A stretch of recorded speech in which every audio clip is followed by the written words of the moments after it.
Good morning, Myron. Morning, Daryl. Well, let's go right to the heart of the matter.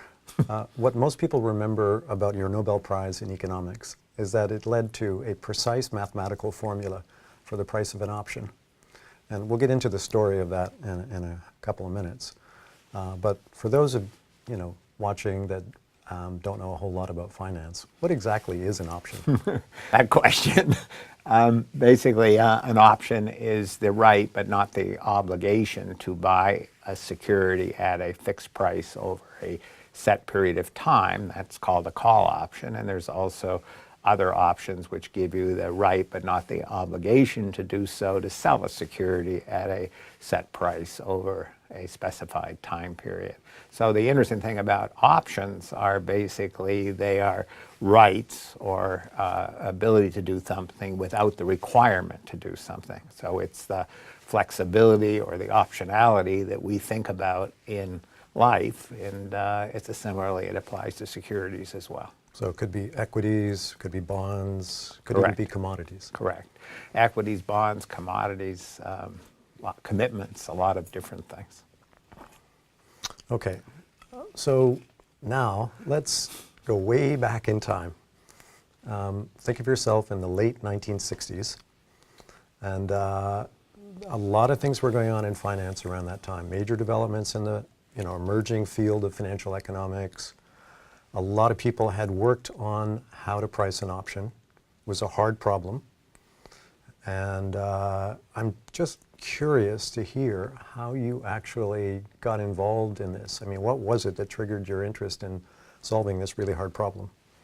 Well, that's an interesting, long, involved question. But basically, when I was at the University of Chicago as a PhD student, that was as you mentioned, a very embryonic time for the development of finance. It was a completely different way of looking at finance, mostly from an economic perspective as opposed to a rules-based perspective. And it led to the development of finance as part of economics, really, and which was much different from the finances being an ancillary sort of rules-based way of thinking about things. So at that time, there was a great understanding of how to manage risk, and the idea of thinking about risk as the idea of buying risky assets versus safe assets. That was one dimension of risk management. And the other dimension of risk management was diversification, how you would diversify risky assets. And that led to development of things such as Bill Sharp's great discoveries and amplification of Markowitz's work in talking about the capital asset pricing model. And that, for us, was a great breakthrough because it was an equilibrium model of how individual assets should be priced relative to a benchmark or an asset portfolio. And that was one strand that was very prevalent. So the combination of risk and how to think about risk. But no one had really yet had thought about risk from the dimension of insurance in our area. A lot of people had talked about insurance from an actuarial way, actuarial science. They had talked about pricing insurance from the idea of thinking about it only in the form of an option, as I described, how to value an option.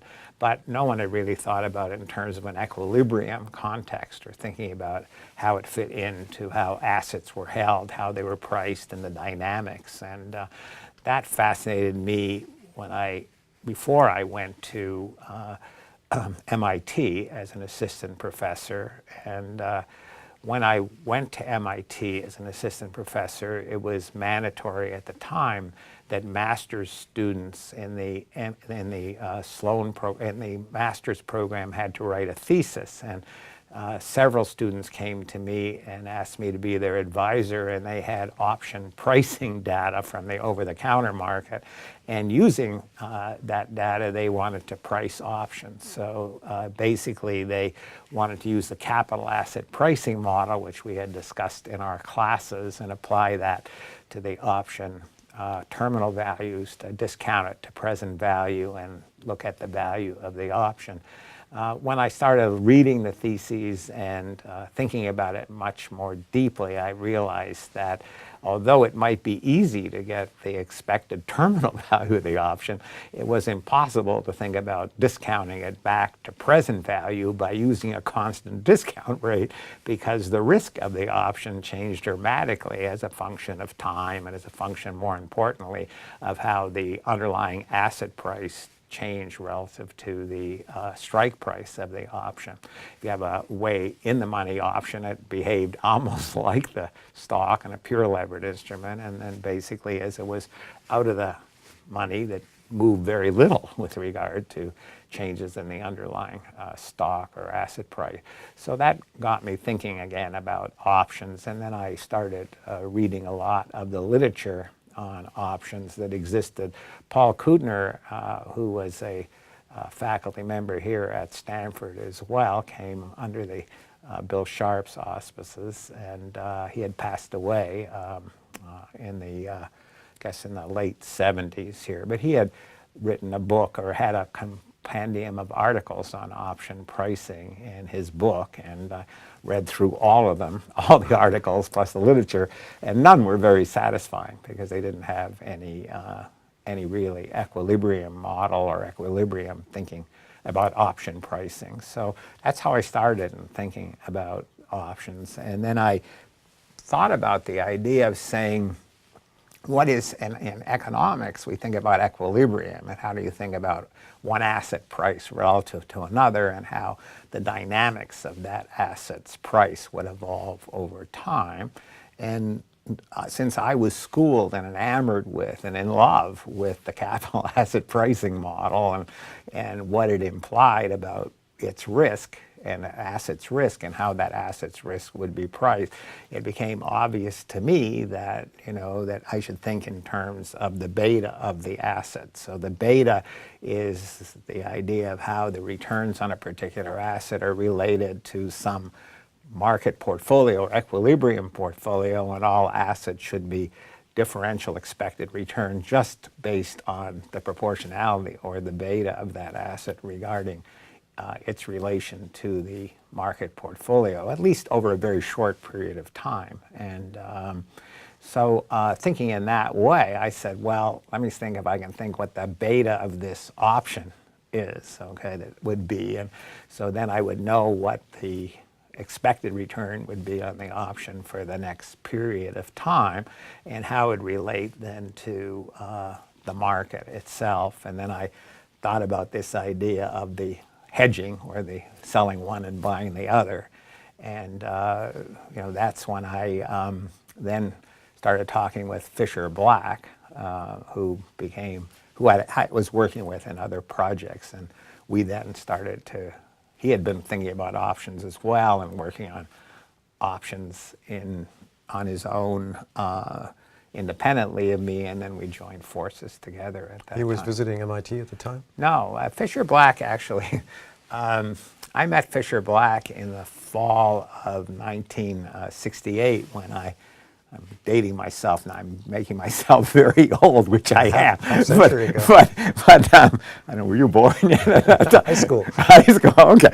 But basically, I came to MIT, and Michael Jensen, who was a colleague of mine, not a colleague of mine, a fellow student of mine at the University of Chicago, had met Fisher Black because Fisher Black was working at Arthur D. Little as a consulting firm, and then had asked Michael questions about a study that Fisher Black, was working on. And Michael said that I should have lunch with him. So I phoned him up, and we had lunch together. And in the meantime, I had talked with Wells Fargo Bank in the summer of '68, before I went to MIT, about their management science group and what they had been doing in terms of using Markowitz technology to build optimal portfolios. When I wrote my report, they had wonderful technology and being able to use covariance matrices and figure out the efficient portfolio. However, they had no inputs to put in to the model, and they had very few clients that they could use any of what they had done on. This was Harry Markowitz, who also got a Nobel Prize. Yeah, Harry Markowitz also has had a Nobel Prize for with Merton Miller and with Bill Sharp in 1990. But he had, so I recommended to them that they think about moving to passive strategies because they had nothing to lose by doing that. And I just felt that at the time, from studies that Mike Jensen had done and others, that just buying a portfolio and not trying to active management that portfolio could do as approximately as well as passive portfolios, at least from the data, and doing it at much less cost. And so that was the end of my project. And later in December of that year, Wells Fargo phoned me up, Mac McClown, and said, we'd like you to do more studies on this idea of this passive portfolio idea. And I said, well, I'm a young assistant professor. I'm stuck here at MIT. I can't travel. But I have this fellow, Fisher Black, who I had talked with and enjoyed my discussions, and he wants to set up his own firm, which was called Associates in Finance. And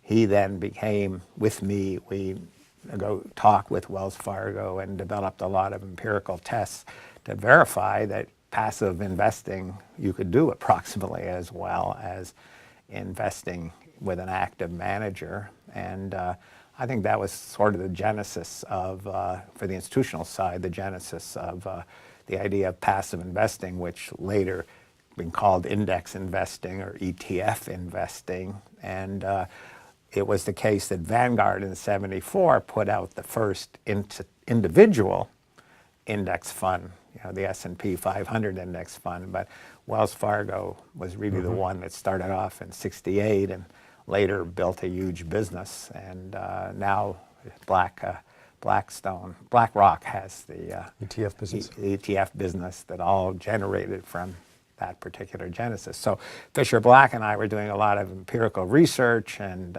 trying to show that that these were this had efficacy, and you can do it, And through that, we discussed myriad things. We wrote a lot of papers together. It was kind of great to be doing research and publishing things at the same time as trying to think about building this wing of investments in finance. And I talked to Fisher a lot about options, and he talked to me about his views on options, and that's how the partnership was born. He's said to be an interesting person. What was it like on a personal level to work with Fisher Black? Well, Fisher Black evolved over time. And Fisher Black was wonderful to work with when I was working with him. I always felt that his ideas were he was a genius in myriad ways, and he would argue his points, but he was very, very strong in arguing his points, but very malleable. Once he agreed with you, he would switch, and come to agree with you and then amplify on what you were saying. So I was more voluble, talking a lot, and that hasn't changed. No, I'm sorry about that. But he was listening, and listening, and then he would intervene, and I'd say, okay, that's great, and we would move off in that direction. And, yeah, I can almost visualize you two guys hammering away at the chalkboard, working on that formula. I know it's mathematically a very deep subject, but was there some kind of lights went on and some kind of breakthrough idea that you had that allowed you to actually come up with the formula? Well, I think in science, I don't know, maybe from your own experience and your own research, you have a different view, but a lot of people believe in a eureka moment. All of a sudden the lights go on. But a lot of science and a lot of what we did was connectivity, connecting various pieces together and, thinking about the various pieces. And then that connectivity, because it's all in your mind, it connects. So maybe there is, quoting, a eureka moment where you see the connectivity. But a lot of it, as I said in the introduction, came from the view of thinking about, what the beauty of the capital asset pricing model, what others had done, like Merton Miller and Frank and Modigliani's views on capital structure and, how they thought about arbitrage, that idea of, in their papers, they had the idea of, you can't, that debt in a firm, like there's a pie concept. You have debt and equity, and you have the assets. So you can't have the debt be independent of the assets and the equity. They all have to be tied together. And so all those things were in the mind, and they were all fresh and they were alive because that was so new to everyone at that time. Now if people are studying it in class, it's all old, so, okay. Right. But that time it was all like just everything was so exciting. And It's exciting for you, but as you said, at the time, probably not that many people understood the significance of what you discovered and how important it would eventually become for the practice of finance. I heard, maybe this is just a rumor, that you actually had difficulty getting that paper published when you first submitted it. Is that true? Yes, actually it was when Fisher and I first submitted our paper, it was rejected myriad times, okay? It was rejected as being either too arcane or insignificant for finance. And when it was finally, after the intervention of Merton Miller and Gene Fama to tell the Journal of Political Economy that they should look at the paper again after having rejected it, they finally came back and said that they would publish it.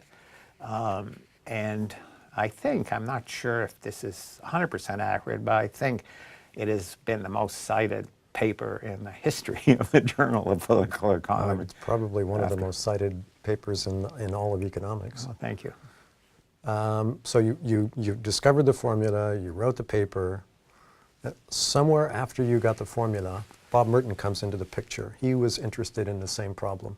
Tell us a story about your discussions with Bob and what he eventually did, because he also got the Nobel Prize with you. Yes, very definitely. In science, we're a little bit like hunters, okay? So Fisher and I are husbanding what we did. We try to work and get as far as we could in what we were working on together without broadcasting it or telling other people what we were working on. The hunter, makes sure that he doesn't tell where the fish are, okay? And when Bob Merton, who is a colleague of mine at MIT, came into my office and was talking about his continuous time finance and the idea of thinking about the hedging portfolios that he was working on and developing at that time, which is very important. I said, great, Bob, keep working on that, because both Fisher and I knew that Samuelson alone and then Samuelson and Merton had written papers on option pricing or warrant pricing, and we knew that there was fundamental assumptions in their papers that were incorrect, and we wanted to have because of our discovery, and we wanted to move as far along as we could. In 1970, Wells Fargo had a conference that they sponsored at MIT, and all us people were brought in from around the country, and the world wasn't at that time involved in finance like it is today. But at the time, so we had like Bill Sharp would come in, and Michael Jensen and others, for example, and Merton Miller and the like. So I was to give the opening paper of the second day of the conference, and I was going to,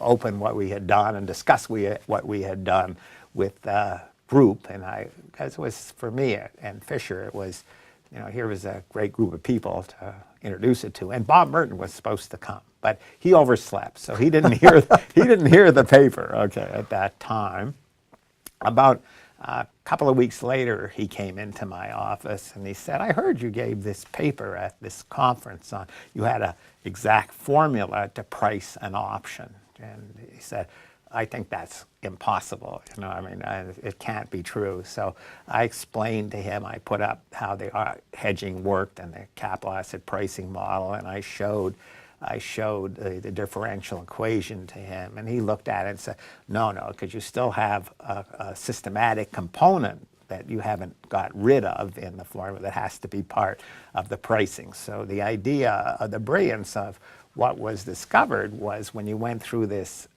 inductive approach to value an option as opposed to the deductive approach. Everyone had taken the deductive approach, trying to figure out what the terminal value of the option was and bring it back to present value. What we did is said, no, you don't have to do that. You can do it each period of time inductively and then add it up, at that time, and then that would be give you the valuation. And so he said, no, that didn't work, there's an error in that. And so we argue, which is great when you have wonderful colleagues, as you know, for your career as well as mine, that having colleagues around that you can talk to about things and argue about various things really enhances the value for everyone, And then, so in talking to him or going through things, I said, look, as we use the capital asset pricing model as a way to do things, for the simple reason that we believe in equilibrium pricing. So if the capital asset pricing model applied every instant of time, then you'd have an equilibrium every instant of time, and then you could figure out how every asset was priced relative to every other asset, and that would mean that you would be able then to have this sequence of correctly priced assets in the market, and you could hedge it then and figure out from that how the differential equation came about. So I explained everything to Bob, and then he argued that that was not true, and then the argument was, what does it mean, every instant of time or every short period of time, and how close you get to being instant of time? And then he left the office, and that was at midweek. Sometimes these things are so vivid because you respect someone's brilliance and its ability to argue with you and talk to you. And then on midweek, and then on Saturday, he phoned me at my house, and he said that he agreed now that our formula was right, and he used Ito calculus and we didn't use stochastic calculus to come to our derivation. Almost nobody did at that time. No one did at that time, right. So he used stochastic calculus to achieve an exact result, which he then showed there was actually the replication, if you believed in the generating processes of Ito processes that he had used, that it was exactly replicated.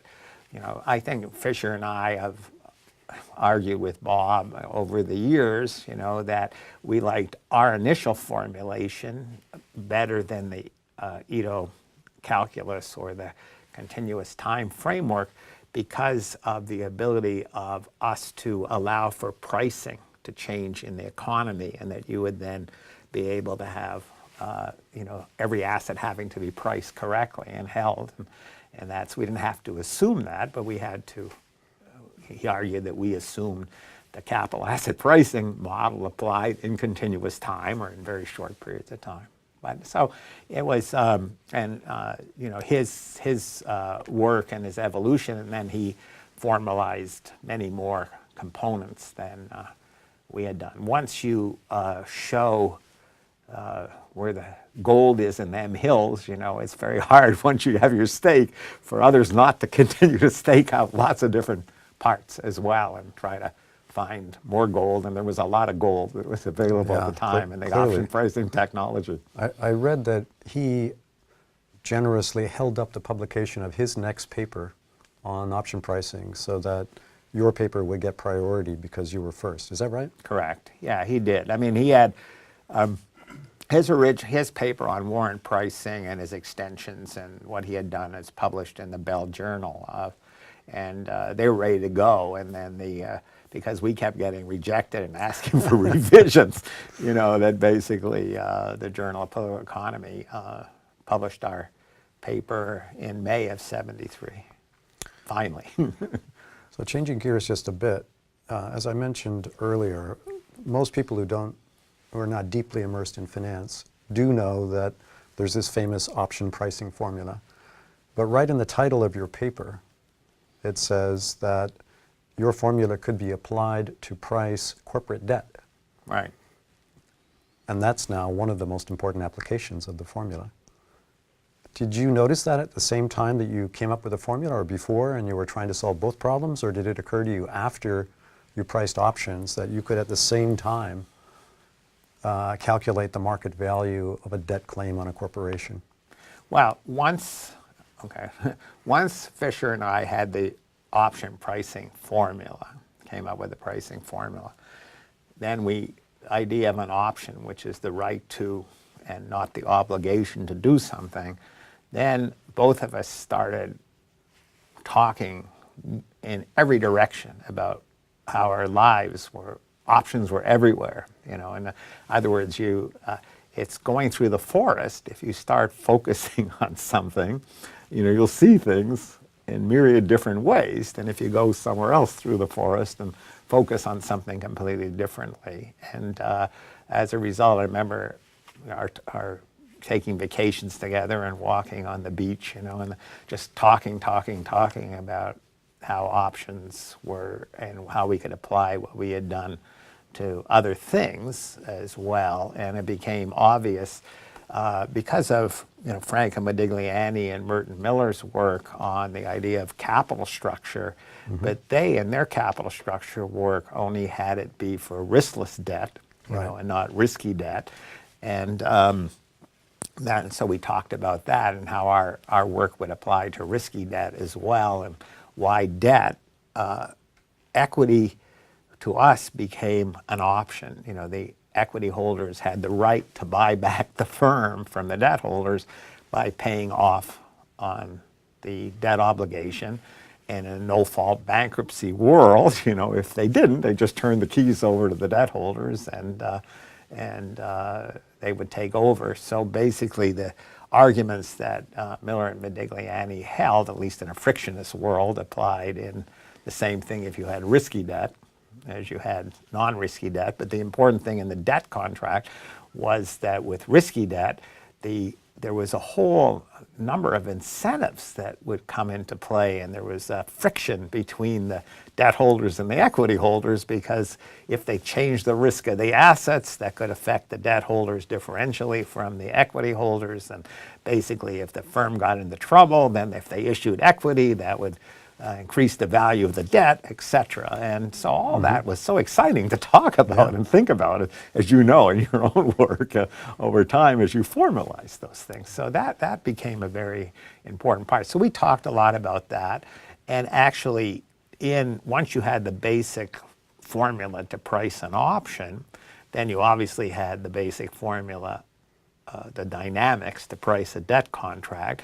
But unlike the option contract, which we can think is isomorphic, whether you're above it and you're watching it, when you got to the firm and thinking about what the firm can do, then there was this war between the debt holders and the equity holders, and they could change the characteristics of the assets or the evolutionary process of the assets that would affect debt and equity. They could have dividend policy, they can have issuing more debt or et cetera, or buying back equity. And so all the covenants would come in. And so that was a rich area that led to many papers. And Bob Merton formalized a lot of that in what he had written on in his paper, substance of that. So we did describe how to price, a debt contract, simple debt contract, as that in an extension, because what we had tried to do was, when we published the initial paper, we just thought about it as being a piece. We'd have this sequence of other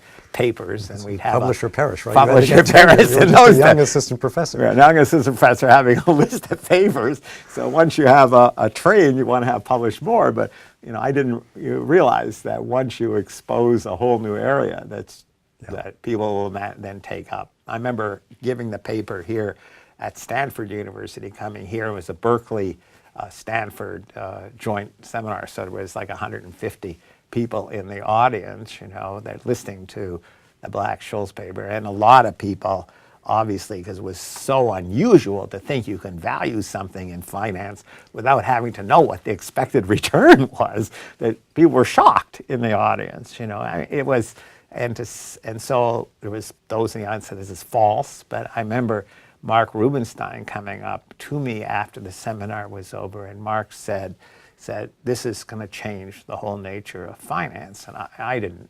He was right. He was right. I didn't know that. Yeah, it opened up a lot of avenues. Yeah. So speaking of that, moving ahead through time, like about 25 years later, the phone rang early in the morning. Yeah. They were calling from Stockholm, I suppose. Yes. Tell us about that phone call. How did you react to that? Well, it's actually, I was in Pebble Beach giving a talk, as you know, remember, it was, okay, obviously everything is always a shock to you when you have the phone ringing and people say you've been awarded a prize. Unfortunately, Fisher Black had passed away in 1995, 2 years earlier, and I had thought that, because people said that your work was possibly going to be awarded the prize, and it is interesting that even though the expectation might be high, there's an error to the expectation. And right, and you never know you in never any given know. year. Any given year, Any even if given it's year. likely you'll get the prize at Right. some point, you don't know which year it's going to be. That's correct. So it must have been quite a shock. It was a shock. And I had thought that, obviously the first thing I had thought about was great that Bob and I were awarded the Nobel Prize, but then I bemoaned the fact that, Fisher, of course, had passed away and wasn't going to participate as well.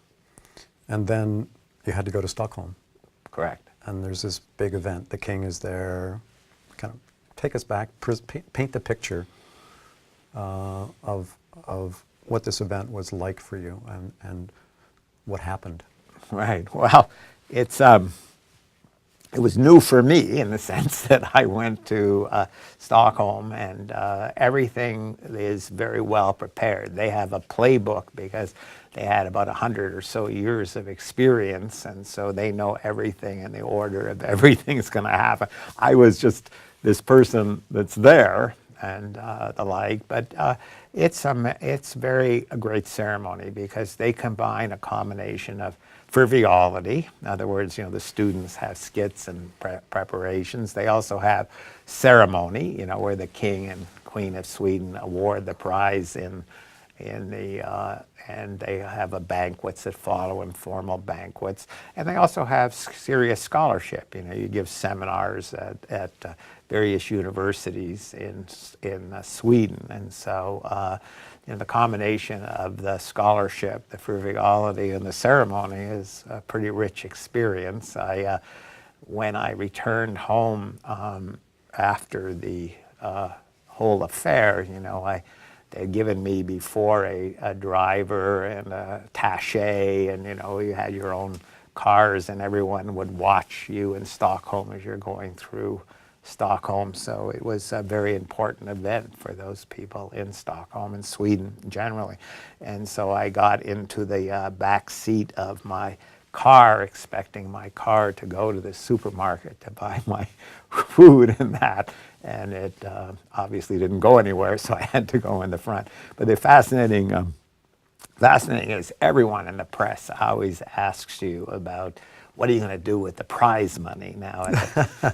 At the time, the prize was approximately $1 million, and I obviously had to split it with Robert Merton, so he received $500,000. And then the United States government, they wanted about $250,000 of my $500,000, but you've been in Stockholm and it's very expensive. So I had to bring my family and pay for their airfare and their dresses and all the other things they needed to wear for the ceremonies and the like. And so I think when I got home, maybe I had about $32,000 left of the money to either spend on myself or invest. So one of the Nobel Prize winners, Phillips, who was awarded the Nobel Prize with Stephen Chu, is actually the same, as the Stanford physics professor was awarded the prize in the same year. There were 3 who were awarded the prize in physics, and he bemoaned the fact to me that actually he lost money because he had to split the prize in 3. Yeah, But the award of the prize itself is ignoring or forgetting the monetary value is so huge because your life changes so dramatically after that. Well, it certainly, you didn't need the prize to validate the impact of your contribution. So speaking of that, another quarter century has passed, or Yes. almost, and the world has been changed a lot by the work that you did almost 50 years ago. Help us understand that legacy. What's going on in finance today that had you not discovered this prize, had you not discovered this, this breakthrough formula and this methodology for pricing options and for pricing corporate debt, what would be different today? What's the legacy of what you did? Conditional on others not discovering. Well, okay. Because you always worry about that. That someone, once you discover something, you have to publish it because others will discover it as well. But look, I think that it's changed the whole nature of finance and in applications of finance to practice. Okay, because when we started off in the business, then the investment banking world, for example, or insurance companies or banks, are just marrying together buyers and sellers. They were just sort of agents. Okay, and once the technology was developed, they then moved from the world of agency to being principal in part. And they innovated in so many different ways to make things faster for clients. When you're just an agent, you have to find a buyer and a seller. If they could act as a principal in part and hedge their risks and learn how to use quantitative techniques and in what they were doing, then just let's go through that in a concrete way. I'm a client of whatever, Goldman Sachs. Right. I call them up and I say, I have this corporate or personal investment problem. What do I do? I mean, where does the work that you did come into the solution for a problem? And give me an example of a problem. All right. An example of that might be that a particular corporation might want a security that would pay off in different states, okay, under different conditions. And that would not be a standard form contract. It would be they might have oil or might have different things they would be willing to pay off more on if oil prices were higher than lower. So that's not already traded on an exchange? No, it's not traded. So Goldman has to kind of manufacture that contingent claim for you. Correct. And how does your work help them figure out how to do that? And how much to charge you for that? Right. Well, charging part, I don't know.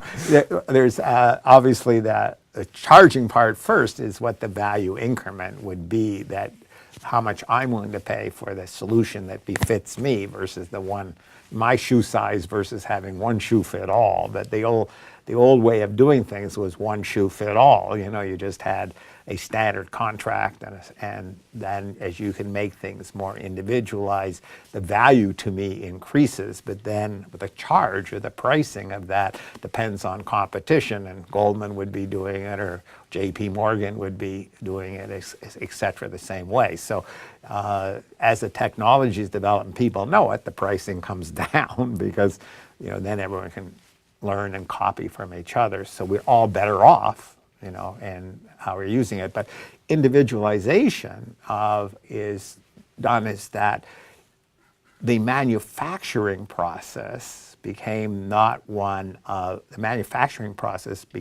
of saying, okay, we will issue this claim that you have to a client that we have, but that client doesn't want to buy what you want. Okay, but we will give the client what they want, and we will hedge the risks on our own. So Goldman would then act as an intermediary. They would buy the claim that the corporation wanted to issue, and they would sell another claim to someone else who wanted to buy something else. And then they'd have to figure out how to handle the middle part, which is the excess risks or the excess pieces that weren't matched in the match, and then they would use the derivative technology, to be able to hedge that risk and to be able to manufacture by going to the capital markets and buying things. You've done obviously a lot of research on your own, thinking about these hedging technologies and how they would apply to the intermediation business. So it changed the nature of intermediation quite dramatically, and that attracted a lot of quantitative people a quantitative interest in coming to investment banks and finance generally. So there seem to be no end of applications of what you've done. Looking forward, do you foresee some new kind of technology for finance that either enhances what you did or takes us in a completely new direction going forward?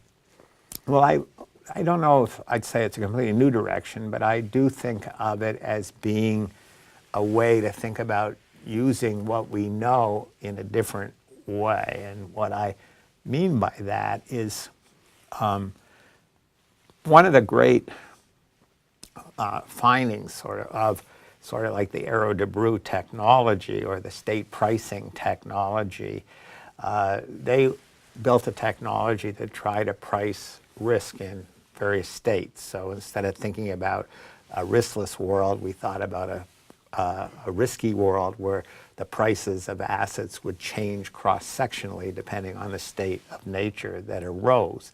Now, the interesting thing is that had myriad states and myriad prices, and just as we have thousands of goods around the world today. Well, the technology, the option pricing technology, if you believe there are certain state variables like growth assets or interest rate assets, allows you to be able to economize on pricing, and everything becomes price relative to the evolution of the state prices.